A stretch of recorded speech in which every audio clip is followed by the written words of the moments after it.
أحلى مسا على أحلى متابعين. وصفتنا النهاردة سهلة وبسيطة وفي نفس الوقت اقتصادية جدا جدا، وفي نفس الوقت برضو مغذية جدا جدا.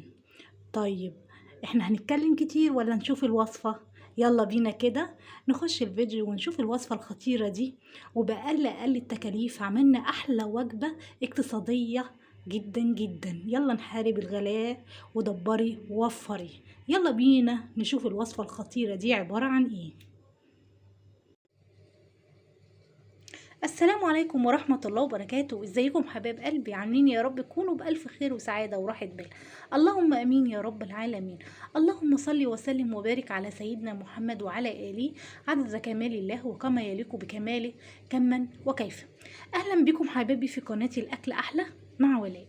النهارده هنعمل وصفه حلوه قوي قوي. لو عندك ربع كيلو من الكبد والقوانص هتعملي اكله تكفي البيت كله او الاسره كلها.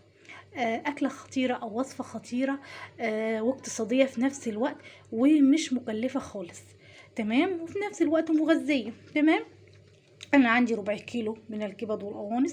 طبعا نضفتها من الدهون اللي كانت فيها وغسلتها كويس جدا جدا وبدقيق وملح وليمون وظبطتها.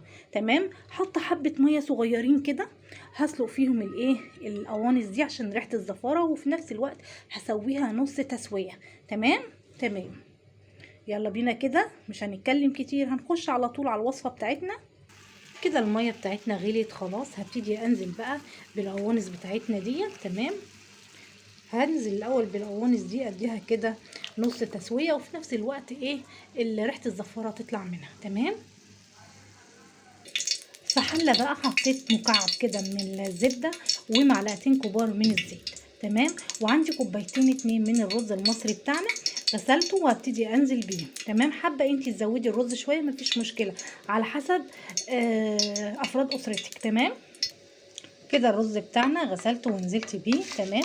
وهبتدي اقلب فيه لحد ما ياخد اللون اللي انا عايزاه. تمام.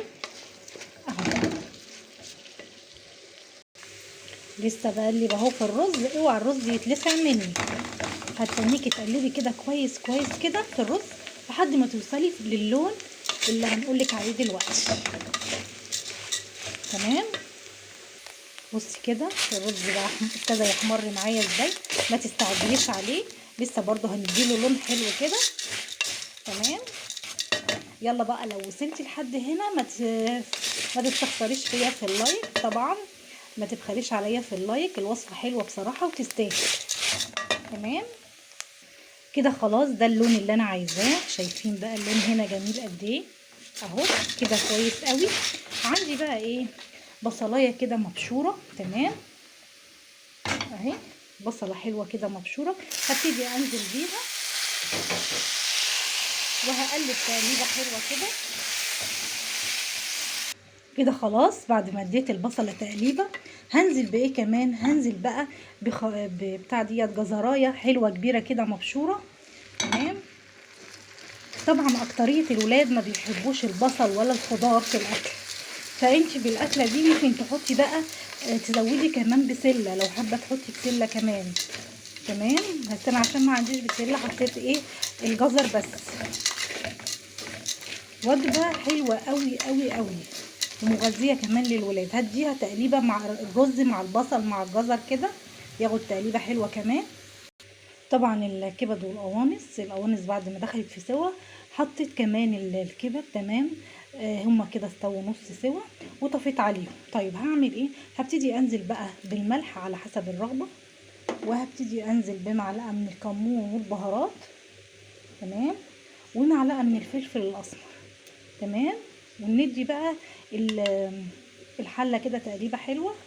خلاص كده بعد ما ادينا بقى الحله كلها تشويحه او تقليبه مسكت بقى الكبد والقوانص بتاعتي. تمام. قطعتها بالشكل ده اهو وهديها برضو تقليبه حلوه كده. اخر بقى حاجه هنحطها عندي قرن فلفل كده حامي وقرن فلفل بارد وقرن احمر كده مخرطاهم. هبتدي انزل بيهم واخدهم تقليبه بقى. تمام. طب بذمتكم الوصفه دي تستاهل ولا ما